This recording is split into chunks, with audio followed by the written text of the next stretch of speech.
nyawer. Itu bahasa. Ini cocok nyawer.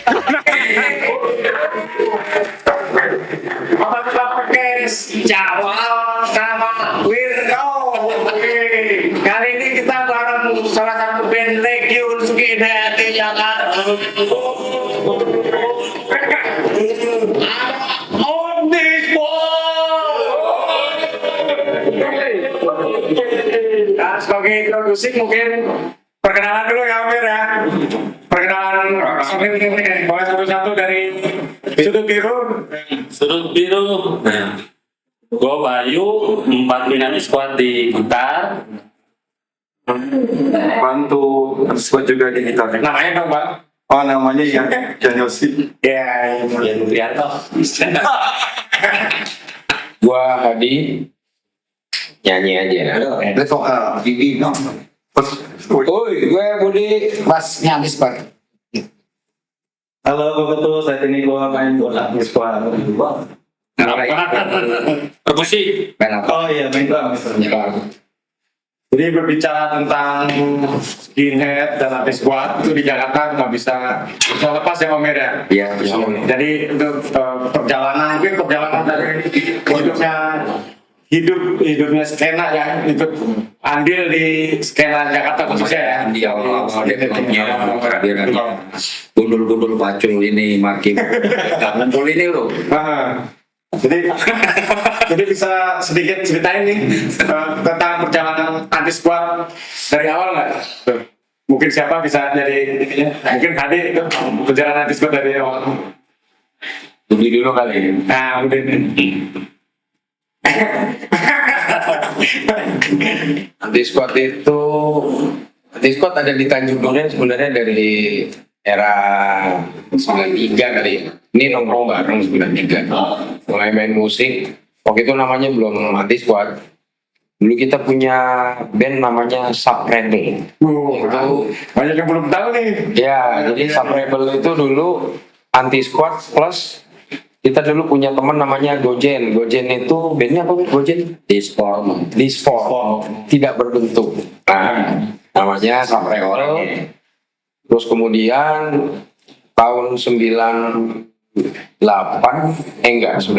kita mulai Gojen mulai memisahkan diri karena dia musiknya punk rusty gitu kan. Gojen musik punk rusty, dia bikin band bareng sama Yopi almarhum Yopi Scam. Apa bandnya itu? Disform ya, dia bikin band bareng Disform. Lalu kemudian Discord dulu juga punya vokalis satu lagi tuh namanya Indra Kendor. Ya, itu 96 kita kumpul-kumpul, terus kita ngobrol lah. Namanya belum anti squad tapi sudah berkumpul. Kita kayaknya perlu punya nama. Itu namanya dulu namanya agak katros. Dulu namanya adalah dulu namanya Anti Police Squad. Lalu nongkrongnya di Citraland tahun 97. Lalu kemudian kayaknya kalau Anti Police Squad emang kita ngelawan polisi kan enggak waktu itu ya. Tapi sempat lama kan? Sempat kan era 98 kita ke era 98. Sampai akhirnya disingkat aja lah. Jadinya namanya Anti Squad. Squad yang apa? Squad yang anti gitu. Awalnya segitu. Dan akhirnya kita putusin masa punya band gak punya karya.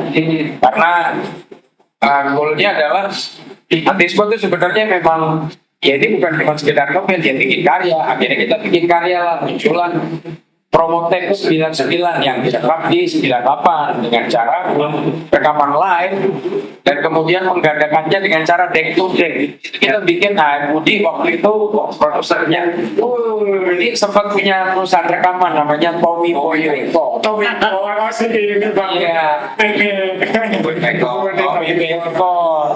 Karena waktu itu kita suka minum kopi miring, jadinya namanya Tommy Boy Record. Kapan lagu Dek itu Dek ya berjalan sampai sekarang gitu. Jadi secara nggak langsung, tadi langsung ke begini, Bu. Nah, dia Tadi menurut rilisan fisik nih, Bu. Bahkan sebenarnya itu udah punya rekor, kan? ya Lo bisa nggak ngejelasin awal-awal lo tertarik untuk di apa punya rekor label gitu? Betul. Apa awal yang bisa lo maju di nyari rekor? Awalnya sih Bobby Boy ini ya rekor buat yang mengakomodasi band-band teman band. Skena Yang main skin lah ya. Awalnya dulu Tommy Boy itu sebenarnya kita buat musik iseng aja. Emang juga faktor cuma dari 3 depisan doang. Dan itu juga cuma anak biduran doang. boleh ruang lingkup ya. Ada last drive, sama ada squad, kita spender. Udah. Emang itu dulu. Kita juga rekor kedua setelah movement lah. Nah, jadi kan rekor underground pertama kan movement lah. Nah, untuk gue ini rekor underground. Terus kalau soal rilisan fisik, waktu itu kita memang merekam dekat kepala ya. Back to deck. Jadi kita pakai kit yang emang ada double deck. Kita satu-satu lekam karena waktu itu kita nggak tahu tentang untuk produksi kaset. Akhirnya belakangan kita tahu tentang produksi kaset. Kalau yang perlahan kita produksi secara massal dari 100 kopi sampai akhirnya Indonesian Cloud itu album Indonesian Cloud yang pertama sampai 800 kopi. Setelah 800 kopi itu Hadi secara kebetulan ketemu teman orang Prancis lewat masalah lewat internet. Nah dari situ baru mulai kita connection sama si Prancis itu orang Prancis. Akhirnya mereka ngiris Bortusen tahun dari Bortusen Record tahun bukan gitu. Boleh ceritanya. lanjut. Detailnya. Bukan, jadi awalnya karena gue bekerja di bidang fotografi, gue punya temen cewek yang punya pacar reporter majalah Time dari New York. Oh, ya. Dia cerita ke pacarnya, lu tahu nggak di Indonesia itu ada skena skinhead lo? Ya nggak percaya. Dia datanglah ke Tanjung Duren untuk ngobrol. Namanya Jan Johansson. Gue ingat banget itu orangnya. Jan Johansson. Orang sendiri. Tapi dia Ya. sendiri pelaku skena di Prancis juga. Enggak, dia reporter. Jurnalis. Dia kemudian nongkrong bareng, lalu dia merekonstruksi apa yang dia lihat sampai kemudian dia bikin artikel. Muncullah artikel anti squad di majalah Time saat itu. Tahun berapa tuh? Itu tahun Awal 2000-an lah. awal 2000-an. Jadi anti squad pernah maju majalah Time untuk rubrik kayak subculture skena. Yang dibahas apa tuh di situ? Yang dibahas mereka kaget bahwa ternyata ada subculture ini di Tanjung Duren karena Tanjung Duren tuh kayak apaan sih Tanjung Duren gitu. Tapi lo awal lo ngelarin gue dari Indonesia atau gue dari Tanjung Duren kalau lo? Dari Tanjung Duren.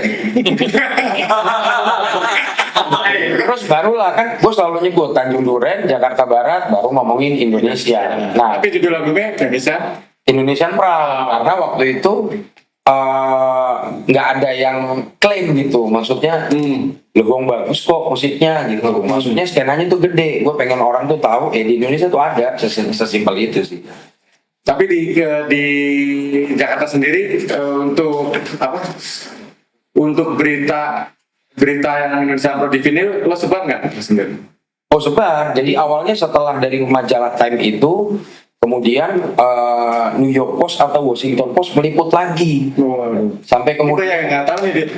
lah ini dikasih tahu makanya ini dikasih tahu New York Post atau Washington Post gitu diliput lagi dikirim koran kan gue kaget ya. Oh serius juga ya. Tapi memang si teman gue ini worldwide jurnalis yang juga bukan level ece-ece si Jan Johansson ini. Si Jan Johansson karena gue Dia jurnalis musik juga. bukan jurnalis netral karena waktu 98 gue yang nge-guide dia. Kan dulu gue kerja di jurnalistik gitu. Gue jadi fixer dulu kan.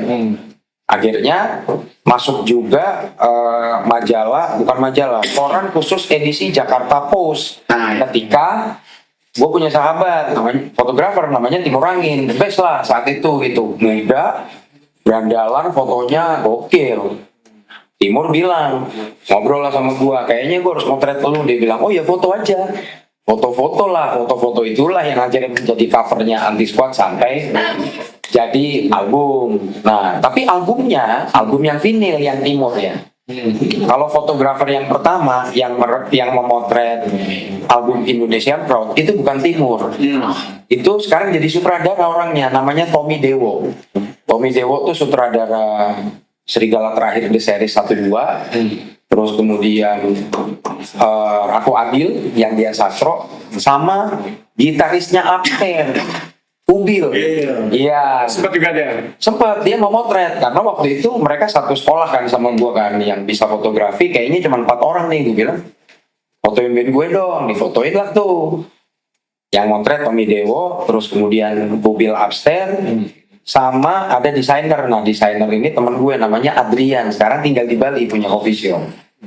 Mereka juga kaget, oh ternyata itu jadi indie dia. Iya, baru kemudian rilisan Jan Johansson yang muncul di majalah Time, yang muncul di Washington Post itu dibacalah sama beberapa orang yang ada di Prancis. Skena, dia bilang gitu, lu bener namanya Hadi. Waktu itu masih bukan, yang Friendster. Dia mengkontak lewat Friendster, sama dulu itu ada namanya MySpace kalau musik. Iya, Mas Bes ya. Ya, dia kontak, terus dia bilang, lu pernah nggak dirilis album lu? Nggak pernah. Terus kalau mau dirilis mau nggak? Ya mau. Akhirnya dia tawarkan lah membuat vinyl 500 kopi press limited, 250 di Europe, 250 Southeast Asia. Lalu dikirimlah 100 biji ke Nama CD juga gitu paket. sama CD ya. Ya, 500. Kalau sekarang kan bandingnya misalnya ada CD sama kaset. Kalau dulu vinyl dan CD. Nah sebelum dia mengirimkan banyak rilisan dia yang akhirnya itu menjadi story di dokumenter YouTube Skinhead of Asia. Orang itulah yang diwawancarain, oh ini dia nih. Nama bandnya Guts and Glory. Saat itu Toleransi lo kan di seni nih kan, lebih ke seni. Sama kenapa lo memilih tertarik sama skinhead lo dari lo sendiri? Sedangkan lo tuh basicnya tuh fotografer gitu. awalnya gue baca buku sih. Sebenarnya setelah baca buku itu, setelah nongkrong, gue ngeliat temen-temen, oh ini ada jenis hardcore, ada jenis punk. Terus gue baca buku, kayaknya ini cocok nih sama gue, menurut gue. Dulu kan gue sumbu pendek tuh kan. Ini kayaknya cocok nih. Dikit berantem, kayaknya cocok. Terus tough, gitulah maksudnya. Oh sama satu hal juga, serius, nggak main-main, bekerja keras. Nah orang kalau nggak kenal gue pasti kaget nih, orang serius amat. Kan gitu modelnya kan. Tapi ternyata humble. Ternyata gue jarang marah sih. Jarang humble. Jarang marah. Tuh memang kayak gitu. Kalau orang yang nggak kenal kaget pasti. Semua orang yang kenal 100%, orang gue duduk sebelah gue geser ya kan. Gue nengok itu. Badan lu masih segini ya? Badan gue masih gendut. Dulu kan alis gue juga gue cukur gitu. Jadi orang ngeliat gue aneh.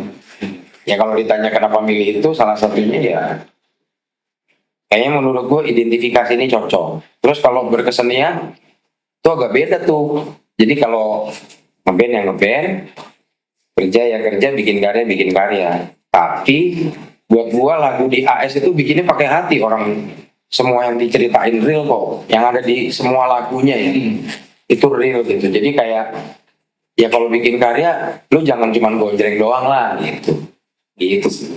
Paling nggak jujur lah ya. Iya, jujur penting sih, jujur penting untuk cerita, karena ternyata gue juga baru ingat orang menikmati liriknya, orang menikmati lagunya, bahkan ada yang terinfluence. Gue juga sering suka nggak sadar juga gitu.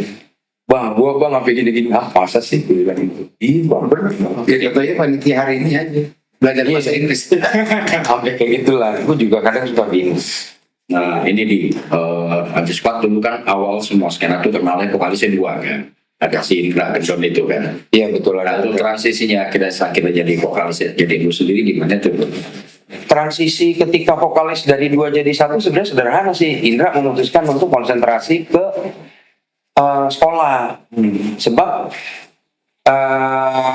kita latihan tuh intens gitu. Jadi AS tuh memang rajin aja sih kalau gue lihat. Ya walaupun mungkin orang ada yang lebih rajin gitu, tapi kita bisa tiap hari ketemu, ngumpul, bikin lagu, latihan. Tiap hari ketemu, ngumpul, bikin lagu, latihan.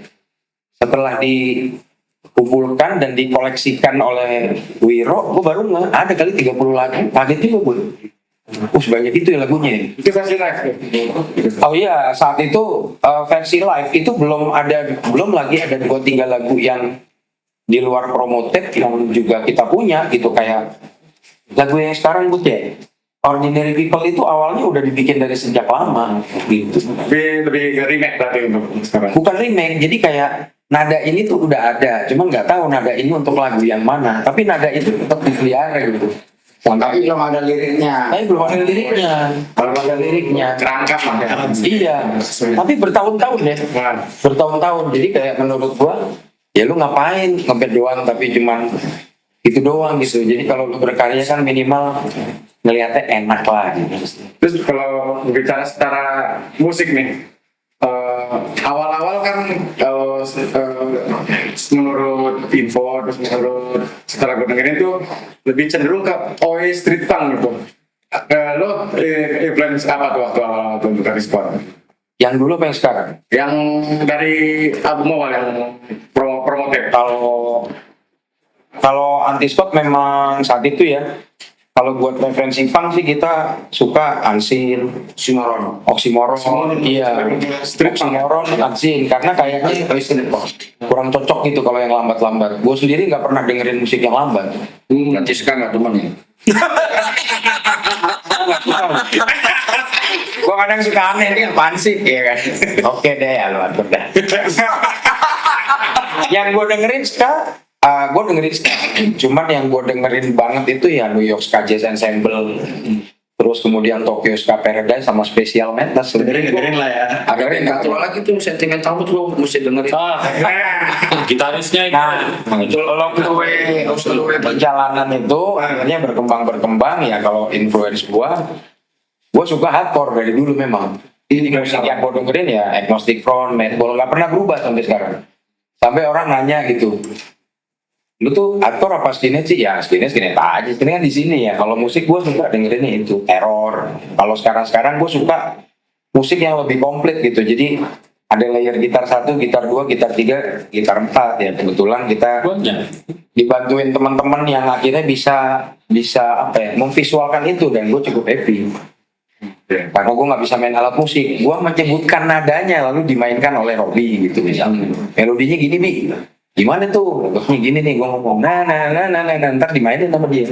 Robby itu member dari Anti-Squad. Ya, Robby original member dari Anti-Squad gitu. Lagi kurang sehat dia sekarang. Semoga sih. Robby sama Indra Gendon ini teman SD.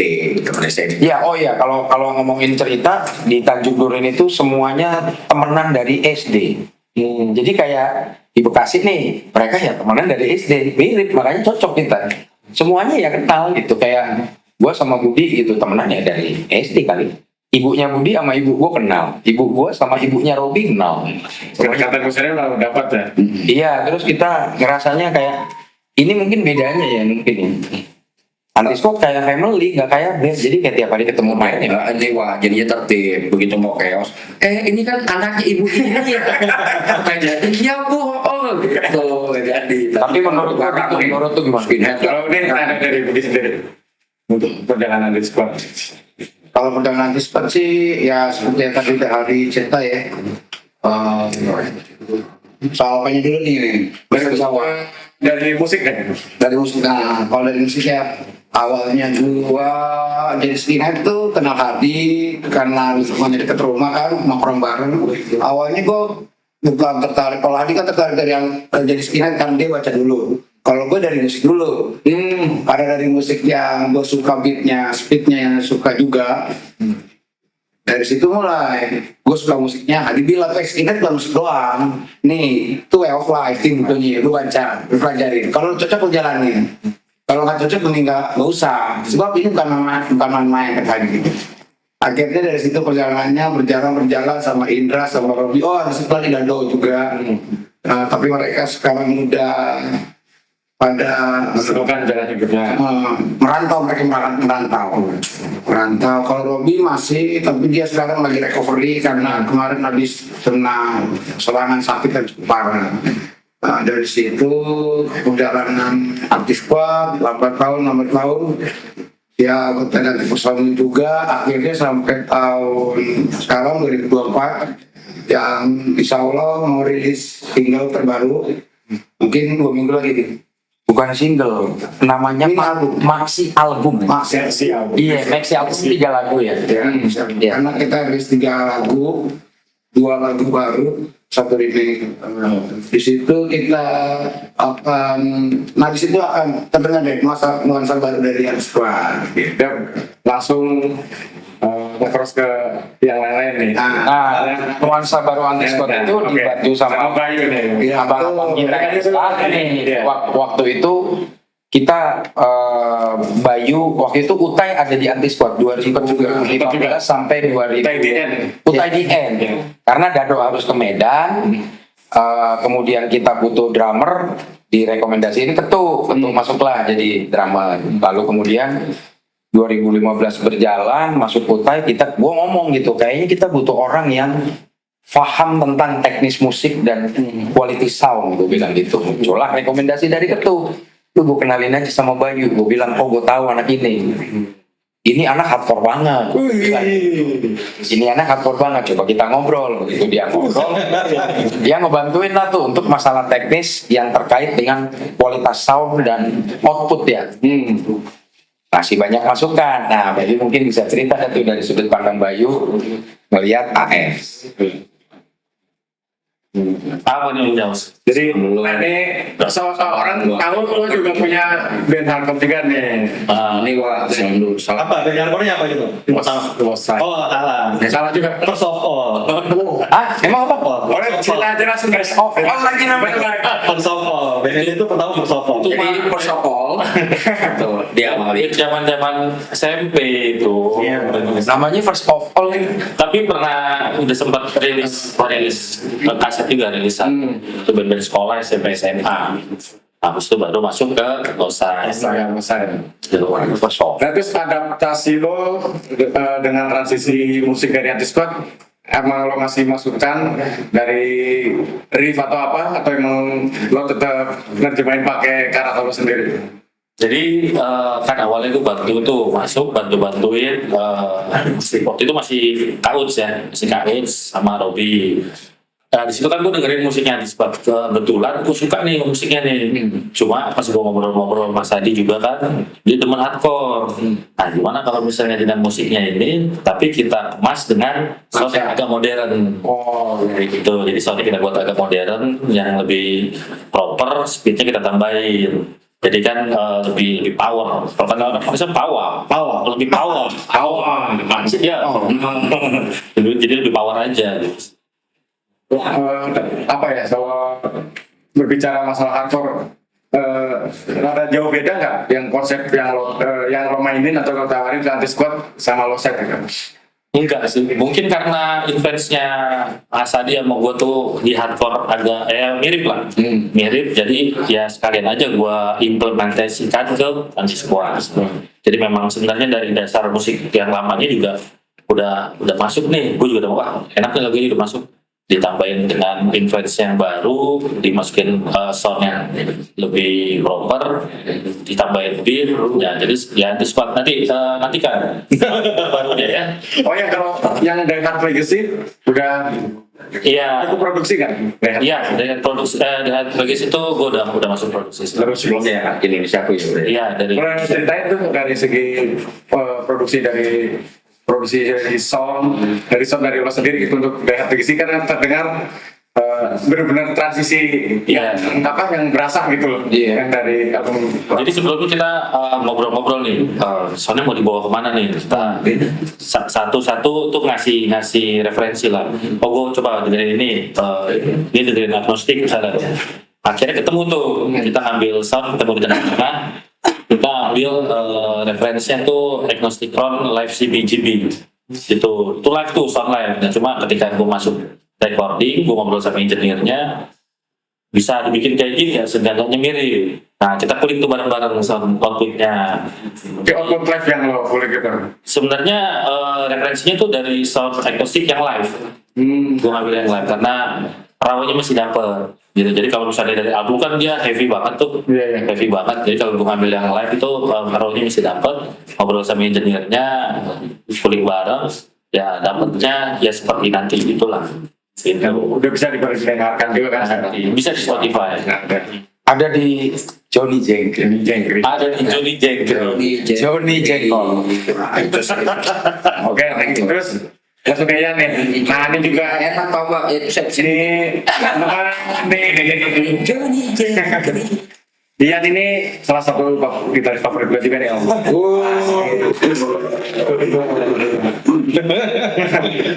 Ini uniknya di squad. Setahu gua dia demam metal dia nih. Anak metal. Anak metal dia. Amet, gak pakai gear. Tapi gondrong dia dulu. Iya bener. Gondrong kan lu? Alex Iya. itu dong. Jadi kan, Yos, ini adaptasi lo nih di musik artis squad sekarang tuh. Gimana lo ngebawa ego metal lo untuk tetap bisa ditampilin di musik artis squad gitu? Yang pertama sih tantangan sih. dengan kita yang didengarkan ataupun menyelami berbagai skena. Ketika masuk dalam skena Tanjung Duren dan tinggal Tanjung Duren sudah 15 tahun, gimana cara ngebawanya, jembatannya itu di mana? Seperti itu. Terus kalau misalkan masalah tentang dari nggak ada dosanya kalau misalkan dari metal ke apa, tapi yang penting musikalisasinya aja yang penting. Ini enaknya sampai di mana, titik di mana orang sampai dengerin. Oh iya. Gitu intinya, karena ada berbagai macam hal yang simpel ternyata tuh enak. Seperti itu. Itu yang sulit, gitu. Mau masuk sederhana tapi memuaskan. Memuaskan itu sulit, sangat sulit ketika lu denger yang ribet-ribet hip hop tiba-tiba dengan keyboard. Kenapa keyboard ini bisa enak? Itu yang sampai sekarang masih di sini terus. Tepuk tangan. Tapi ada kepengenan nggak? Sangat, dan orang ini jaga gue selalu. Karena kalau sulit Dia kalau main kadang-kadang kan suka dia kelewat jago. Jadi kalau main suka sampai sini dia. Beratnya berlebih ya. Jadi kadang-kadang gua jagain. Kalau dia main gua tepok, jangan kelewatan. Jadi untuk menjaga ritme aransemen siapa kalau di anti squad nih? aransemen tetap lah balik. Baik, aransemen terus Masalah itu kita nyari link yang enak, link atau masalah mungkin. Tapi memang gue nggak pernah membatasi orang bro. Iya, gua ngerasa karya itu jangan dibatasi. Kalau lu mau all out aja. Tapi kalau berasa nggak enak, ntar kan ada yang denger nih. Kayaknya kurang ini, jadi gua nggak pernah ngelarang. Lu mau gimana lu atur aja. Nanti kan begitu udah dicoba ini nggak cocok. Kalau aransemen sih ya bareng-bareng. Cuman memang untuk ada satu bro yang kurang. Gue bilang kalau bisa modern, gue pengen kayak Comeback Kid. Musiknya komplit, gue bilang gitu. Pas gue nonton juga, buset, asik juga nih orang gitu sih. Jadi hasil referensi akhir lagu-lagu AS ya agnostik iya, tapi ada Comeback Kid yang layer-layer itu tuh. Nih kalau bisa di gitar player ref ini ada poin ini ya masuk ya, dan itu terjadi di dua orang ini gitu. perpaduan ini menarik nih, perpaduan emang nota hardcore terus youth crew terus metal yang lebih cenderung metal Sebelah ente. sama originalnya juga. Nah ini tinggal satu nih Bapak ini bisa kasih masukan. Street Fox itu yang ketu juga nih salah satu drummer sejuta mengadu lagu sebenarnya. Jadi dia pernah mainin crossover loh. Iya, Mereka crossover juga. Nah itu adaptasi lo gimana tuh? Dari lo adaptasi street punk, adaptasi crossover, terus sekarang ketiban adaptasi pencampuran oi, ada pencampuran street punk sama hardcore sama metal segala macam, gimana tuh nyesuaiin dari beat-beatnya gitu? Oke, kalau gue kan emang besar di skena itu awalnya nggak langsung crossover ya dulu ya. Ya awalnya gue nongkrong ada di daerah Bekasi namanya Hero. Itu gue dikenalkan musiknya itu dulu Oi ya. Jadi gue dikasih. Iwan Fals ya. Gue nggak tahu ya kalau Oi di England tuh apa tuh? Banyak gue nggak tahu. Orang Inggris lah. Itulah awalnya gue dengan musik Oi awalnya. Dari Foxfera, dari standar, ada Oxymoron, gitu kan street punknya. Nah kebetulan saat itu gue diajak ngeband belajar ke band sama Jamal itu bandnya orkes dulu ya itu langsung ke Warzone. Jadi mulai naik kelas lah ya, mulai naik kelas. Mulai hardcore, New York City, skinhead sebenarnya ya. Cuman kan kalau di New York kan, dulu emang skinhead kan musiknya hardcore. Nah dari situ udah tuh gue mulai belajar tuh main drum yang temponya ngebut ya. Nah setelah beberapa tahun akhirnya gue kenal sama anak Dogi. Nah di Dogi itu bandnya lumayan banyak dulu ya, ada Total Anarchy, ada Dirty Riot, nah, ada American Freaks. Nah itu beda-beda tuh. Dogi itu Dogi Bites itu ya? Dogi Bites. Galaxy ya. Mereka ada di Galaxy tuh. Dan itu beda-beda tuh musiknya tuh. Ada yang Krusty, ada yang mungkin kalau sekarang di beat ya, dicap dan lain-lain tuh. Terus ada Total Anarchy. Sebenarnya Total Anarchy saat gua masuk itu belum crossover. Pasti deh. Bukan. Dia hardcore punk. Paruter, gitu, Total Chaos. Nah, terus pas gua masuk ternyata mereka punya materi, gitu. Mereka punya materinya crossover. Karena memang sebenarnya BML itu ya sama mungkin anak zaman dulu kan sebenarnya emang banyak kan anak metal. Cuman karena mau ngeband SDM-nya nggak nemu, akhirnya ngepang dulu gitu kan. Ya udah dari situ baru belajar lagi tuh gue ya, belajar yang namanya main drum, persilangan ya antara hardcore punk sama metal ya, thrash metal ya. Nah udah lama beberapa tahun akhirnya ya ada beberapa band yang sempat gue isi juga tuh, Band Desert dan lain-lain. Akhirnya ketemu sama T-Squad.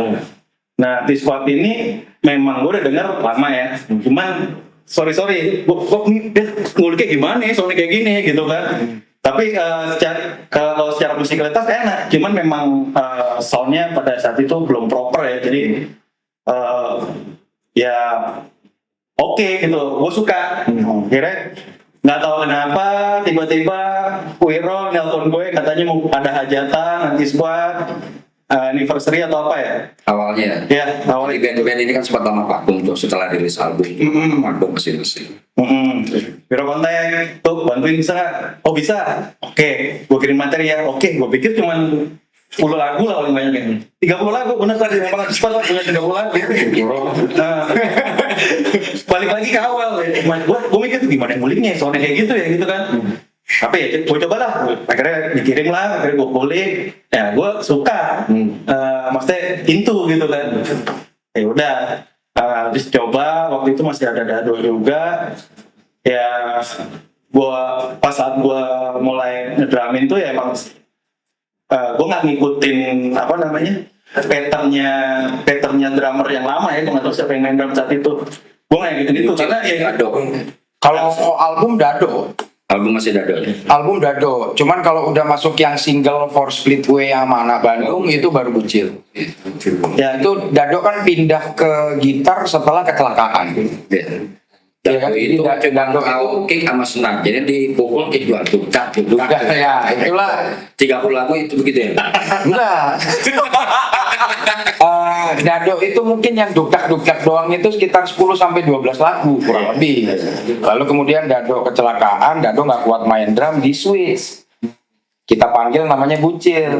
Bucil. Iya Bucil. Ini di setahu gue Dado di Swiss kan karena Dado pulang ke Medan, pulang mulu, makan mulu sambil doyan. Enggak setelah kecelakaan bro. Iya, tapi itu salah satunya. Iya.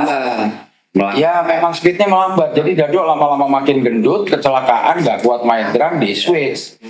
Ada teman kita namanya Bucil, Budi Kecil, dia bantuin main gitar di Swiss lah. Bucil jadi main drum. Ternyata Bucil punya kemampuan yang di luar ekspektasi gue juga.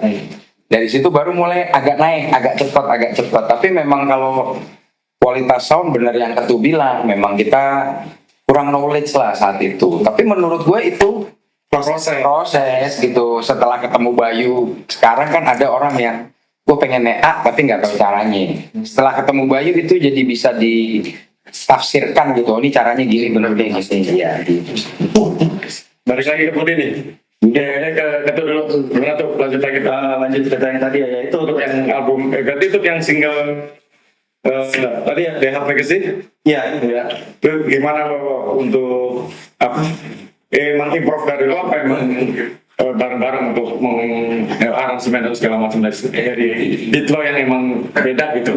ya itu balik lagi karena ya, yang tadi ya dari awal tuh pernah di band Oi, gue pernah di band hardcore, gue pernah di band crossover, jadi ya musiknya AS itu sebenarnya masuk-masuk aja mau dengan gaya gue di Total Anarchy, main drumnya, mau gaya gue di Outcast, itu masuk semua gitu. Jadi jujur emang itu ya pure dari gue sih gitu, nggak ada gue nyontek siapa-siapa gitu. Jadi emang ya udah gue main-main aja.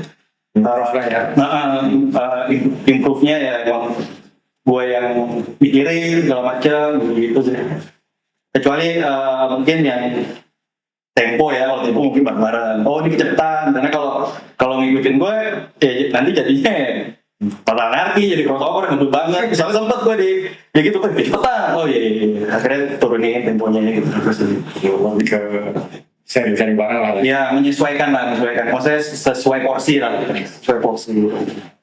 Ini buat Budi nih sekarang nih Bud. Siap. Jadi kan dari musik awal dari yang 99 nih ya sampai Indonesia Prod ya kan dari segi skema musiknya kan lebih ke Oi kan yang tadi referensi dari Ansin sama yang seperti Oxymoron. Nah lo nih lo sendiri adaptasi untuk musik yang baru ini gimana? Untuk membawa nuansa yang barunya gitu dari banyak gitu. Kalau gue pribadi sih, kalau gue pribadi sih emang kan tadi gue bilang ya, gue masuk ke dunia streaming itu awalnya emang karena gue suka musiknya gue kayak, jadi emang kayak musik-musiknya hardcore punk itu gue emang suka denger juga. Selain Ansin, Oxymoron, Asfaltis gue juga dengerin. Jadi kalau adaptasi ke musik ke yang musik baru ini nggak terlalu banyak perubahan lah. Cuma ya emang sekarang nuansanya lebih kental banget sih hardcore ini. Tapi nggak masalah sih menurut gue. Tapi sisi lainnya masih ada. Jadi kalau ceritain banyak nanti nggak enak, biar penasaran aja. Jadi nanti tanggal 19 ini akan keluar rilisan kaset dari apa namanya? Psycho Kid. Ya, dari Psycho Candy. Ya. 19 Dan itu, Oktober. dan itu bener-bener ramuan yang baru sekarang. Iya, baru sekali. Jadi Psycho Candy ini perdana ngeluarin rilisan nanti sekolah. Nah, karena mereka tertarik sama musiknya Secara fisik, secara fisik. secara digitalnya sama. Johnny. Jadi dari aplikasi itu sebelum keluar rilisan fisiknya itu kita udah masuk di platform Spotify dan dirilis oleh Johnny Oke. Berarti untuk speednya gimana? kalau untuk fisiknya sih agak kebingung buat agak kaget. Yang tadi gue bilang kan, yang rilisan sekarang ini nuansa hardcore lebih kencang. Tapi ada cuma ini nuansanya aja nih. Untuk berikutnya silakan buka di platform. Jadi kalau lagi ke Hadi kali ya. Kamu tanya lagi, kok mungkin tangan. Apa ya? Tadi ngobrol di rumah. Sebenarnya ini nih. Anjing bercanda Min, lu mah tanya serius. Yang serius lo yang bercanda maksudnya. Gua lupa. Ready? Gak apa-apa serius kan tadi yang bilang tadi. Ya habis waktu itu yang serius. Biasa jadi serius gua mau ke ini, ke bapak satu ini. Oke. Oh iya, Dari bapak satu ini. Ini. Jadi bapak ini rambutnya rontok sendiri sepaksa jadi skinhead apa ya? Coba kalau digondrongin lagi, gak apa-apa lagi anti spot ada yang gondrong. Tapi gua kayak Indra dulu Di mana tuh nih? Oh, di mana tuh sudah ada gondrong satu nih? Dulu Indra vokalis yang kedua gondrong. oh iya. Gondrong. Iya, gondrong dia. Diikat, dia sempat bilang Roger Miret aja pernah gondrong kok. Gue mau jadi Roger Miret. Dia bilang. Jadi emang benang merahnya lebih ke way of life-nya aja. Iya, kalau gue sih lu atur aja lah bro, bebas gue ya kan. Mau gondrong kek, mau botak kek, mau piercing, terserah lu atur aja. Ya, lanjut lagi Om. Tanya apa? Gondrongin lah. Habis Mas Wir lanjutnya. Aku juga. Kalau di gondrongin enak, kayak pohon gersang gitu ya. Kalau di ini kan rata. Jadi untuk kedepannya nih Anti Squad bakalan ngerilis tanggal 19. Ya, 19 Oktober 2024 Anti Squad merilis maxi album 3 lagu. Nah ini juga unik ceritanya kenapa muncul 3 lagu gitu. Iya. Jadi awalnya kan ada 7 record label dari luar negeri nawarin Anti Squad untuk merilis dalam bentuk piringan hitam. Ya, terus Nah, cuman ngobrol-ngobrol diskusi gue kalau rilisnya di luar, orang kalau mau beli keluar dong. Pulang barangnya dikirim ke sini masuk bea cukai import. Akhirnya gue ngobrol sama si toko vinil ini. Awalnya toko vinil dia. Psycho Candy ini Psycho Candy, gue ngobrol. Jadi yang lu pengen apa, Pak Hadi? Dia ngomong gitu. Gue pengen jualnya nggak mahal. Gue pengen orang dapatnya mudah. Gue pengen orang dapatnya nggak perlu lama.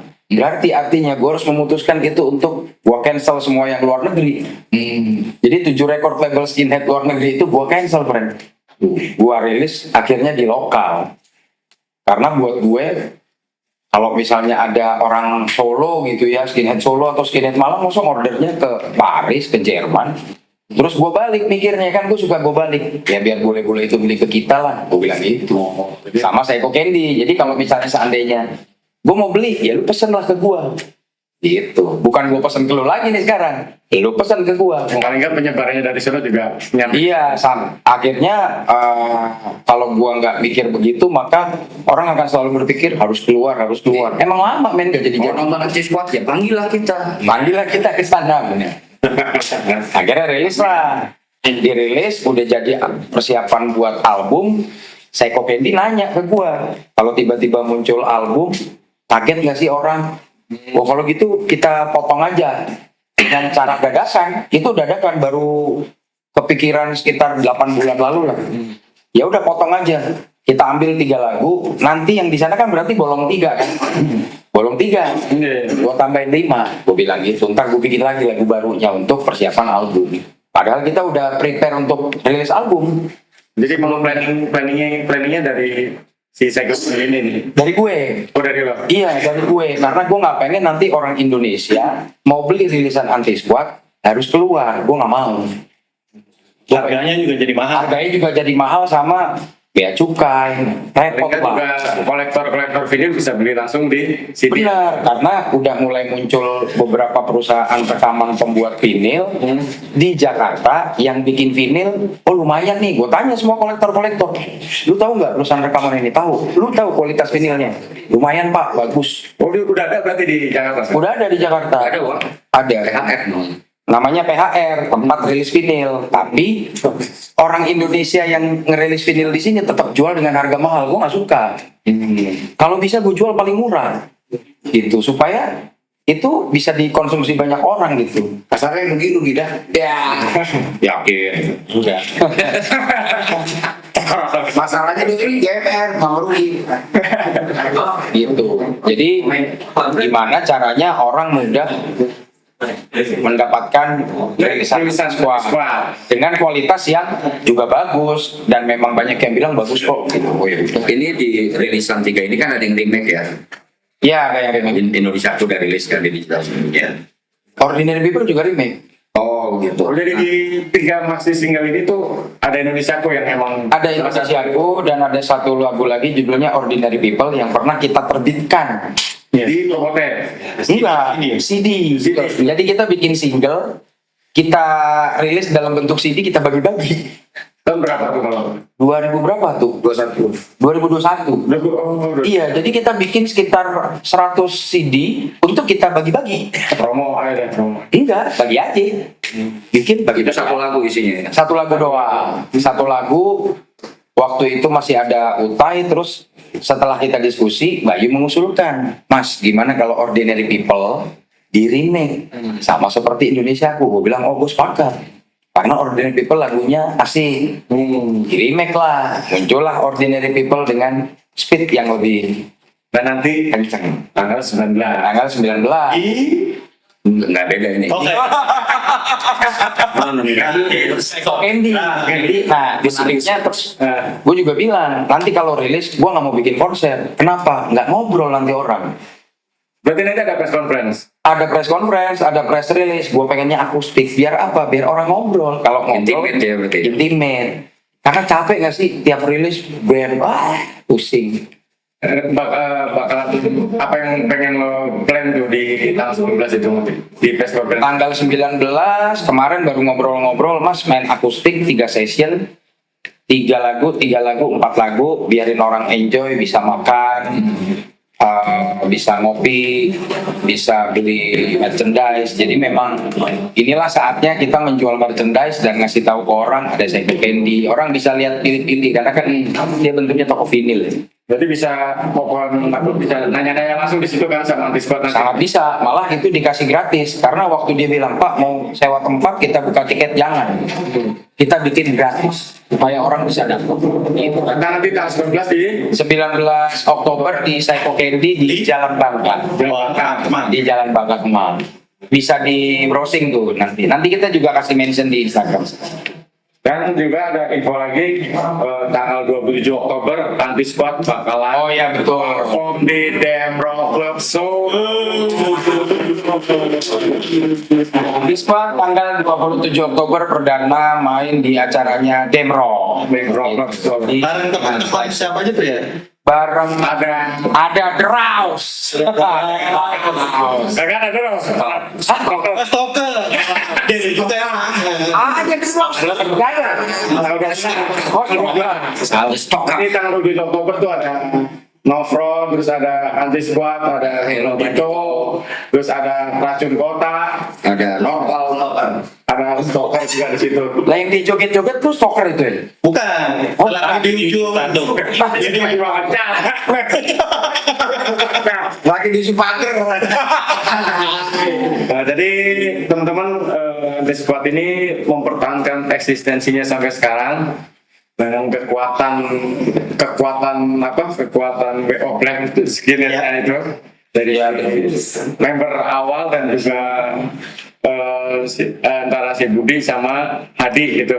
Iya. Plan lo ke depan apa nih untuk lo sebagai pertama nih member yang pertama? Plan gue, plan gue jalanin aja sih sebenarnya. Gue nggak pernah ngeplan sebenarnya. Kalau lu suka lu jalanin. Kalau lu capek ya berhenti aja istirahat sebentar. Ntar jalan lagi. Iya, jalanin aja. Plannya ya bikin karya terus lah. Gue bilang sih kalau misalnya bisa sih sampai umur 60-70 ya masih ngeband lah kalau gue. Karena bikin karya tuh nggak boleh berhenti menurut gue. Menurut gua ya, bikin karya nggak boleh berhenti. Jadi buat gua Antispot ya berkarya selain bekerja. Gitu. Ngelewatin, menurut gue sih ngelewatin 26 tahun itu tuh tetap eksis sih. Ya, Ada ini tuh, lo ada pernah nggak ngalamin kendala yang paling sulit menurut lo gitu secara kendala waktu paling ya. yang menjawab? Iya, Kendalanya dua. kendala di waktu. Bukan makanya yang menjawab. Cuman menurut gua bisa aja tuh, lain ada semuanya. Simpel aja. Kendalanya di waktunya bisa dikompromikan. Iya. Ya kadang nggak ada waktu, apa? Kadang-kadang ada duit nggak ada waktu. Nggak ada waktu. Ada waktu, nggak ada waktu. Proses ya kan proses. Ya ini kan juga sibuk-sibuk juga nih, apalagi bapak ini. Sibuk semua gitu. Nanti ada waktu orang-orangnya nggak ada. Gimana menurut lo? Kalian kemudian Apa tuh? plan ke depan Discord dari lo pribadi deh. Pribadi. Kalau nggak dibilang band sebelah kayaknya gitu. Main berdua ini. Pribadi sih, untuk pribadi Ya. tingkat kesalahan main di panggung dikurangi karena sayang juga dengan mengingat umur 20-an tahun ini terus tiba-tiba bantu ini di squad ini ya sebisa mungkin kesalahan-kesalahan on stage yang harusnya bisa Self reminder nih ya. ya bisa dihilangkan diminimalisir lah on stage. Berarti emang di Anderson lebih serius dari Untuk teknis yang kita bikin pasti latihan tangan soalnya kan itu cara gue menghargai ketika kenapa lu pilih gue. Kalau iya. gue nggak bisa kasih yang terbaik, kasih yang cece juga mereka tinggal pilih juga bisa kan. Iya. Ini marah kan itu. Ngambek deh. Plan ke depan buat antis buat Plannya apa ya? Kalau gue sih jalan serius tapi santai aja sih. Susah Jalan serius nih kita nih, tapi santai, maksudnya buru-buru. Dan nggak ditanya sekarang nyantai jawabnya. Belum. Paling itu aja sih. Nggak tahu kalau ini tidur.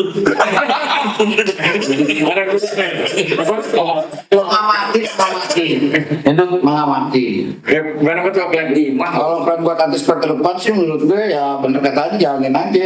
Kita kan udah punya planning mau bikin album, tapi kan karena kita mau releasing maxi album ya udah itu aja dulu. Berikutnya kita bikin album. Mungkin ya tahun depan atau ya mudah-mudahan insya Allah tahun depan udah bisa. Tahun depan udah bisa bikin album lagi, udah ada di kepala gue sih. Kayak apa ya? Gue udah ngomong gitu, Ian, gue udah ada 3 lagu di kepala gue tuh sih. Sudah nggak tidur saya.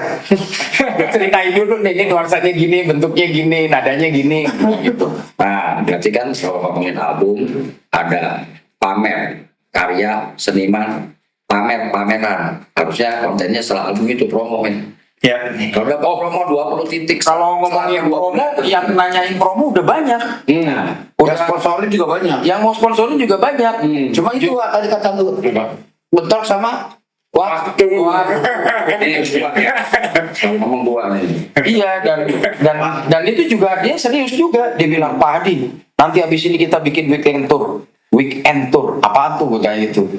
Weekend pertama Jakarta, Bandung, Cianjur. Oh gitu, iya pulang. Lalu lanjut Jakarta, Surabaya, Malang. Udah ada tuh berarti ke depan. Udah ada, ya udah nyiapin panitianya. Yang ketiga. Yang ketiga Jakarta, Bali. Pulang. Koper di depan pintu rumah. Diusir Sekalian gitu. Nanya nih, ini kayak menarik nih. Kan langsung udah ketutup tadi dia ngebuka nih. Menurut band dalam itu kan tour salah satu promo nih. Iya. Nah ada kendalanya nggak buat lo pribadi? Pribadi ya. Nah. Pribadi. Bukan waktu deh. Kalau pribadi jelas ada ya, karena selain ngeband ya gue ada pekerjaan 9 to 5 Ya. dan itu Senin sampai Sabtu dan gue punya keluarga juga, jadi kendala gue ya itu. Tapi yang gue bilang tadi itu semua bisa dikompromikan sih sebenarnya. Dengan cara diajak semuanya aja. Enggak, Kami berangkat. Enggak semua. Bisa diatur yang berangkat juga. kayak apa, di kendala pekerjaan kan gue ada jatah cuti ya. Nah itu bisa kan. Memang setuju sama tadi ada yang punya ide weekend tour itu cocok buat gue. Timingnya pas ya. Ya itu cocok buat gue karena emang ya waktu gue cuman weekend gitu kan. Sabtu kayak sekarang nih, dan sekarang hari Sabtu akhirnya gue mau cuti. Kayak gitu aja sih. Kalau kendala pribadi ya. Sekarang kalau nih tour, kalau untuk tour Kalau terus tadi gue bilang Karyawannya di rumah ini. Terus ada orang yang punya perusahaan. gimana Bud? itu bilang saya, jadi kalau emang mau dibikin weekend tour sih Seru deh. seru juga sih. Gue bisa ulang waktu kalau weekend tour. Karyawannya boleh. Terus aja bos. Satu itu plan. Dan nanti lihat ini aja nanti apa eksekusinya ntar di lapangan bagaimana. Planning kan berjalan nih. Mudah-mudahan sih ya nggak ada hambatan gitu aja. Amin. Lo menyesuaikan lah ya. Sebab kalau buat saat ini weekend tour salah satu solusi buat kita. Karena di luar negeri kita punya keluarga, kita punya pekerjaan yang nggak bisa kita tinggal. Tiba aja. Jadi kalau weekend tour itu emang salah satu solusi terbaik itu saat ini. Tapi kalau nanti dari ngeband bisa ngidupin semua keluarga kita semua, kita tinggalin kerja, kita ngeband aja kalau Ngeband juga nggak apa-apa sih. Iya. Band doang gitu juga oke. Cuman kadang kalau ngeband doang juga bosen gak sih? Kadang-kadang gitu ya. Menurut gue. karena awalnya, Ada pasti ada jam karena awalnya ngeband itu menghilangkan kebosanan di luar pekerjaan. Jadinya jadi pekerjaan lama-lama tadi. Jadi bos. Kayak bapak-bapak ini tanpa sadar, jadi banyak banget nanti. Kalau lu ngeband lu gila juga. Tapi dia bisa ini loh, bisa ngatur waktunya gimana yang Dan banyak band kerja juga gitu. Bentar lagi diomelin besok.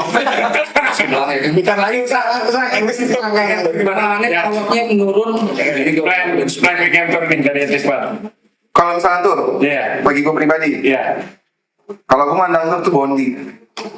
Kita main berapa lama sih? Sejam nggak sampai. Tapi kita di jalan ya, kita akan tahu orang dari kayak gimana aslinya. Kehidupannya ada yang nggak suka begini, ada yang suka begini, ada yang egois, ada yang baik, ada yang ini, ada yang gitu. Ada yang lain-lain. Kalau di Bandung paling setengah jam selesai kita main. Udah. Jadi ya dari pas tur itu akan membentuk nih orang-orang gimana, dan situlah yang akan ketahuan kita bisa saling isinya di mana. Gitu doang. Kalau tinggal Syukur-syukur tambah solid ya. Tambah solid. tambah solid, ada yang juga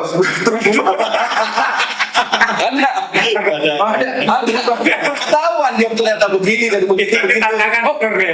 nggak itu ceritanya kayak naik gunung. Ada banyak tuh.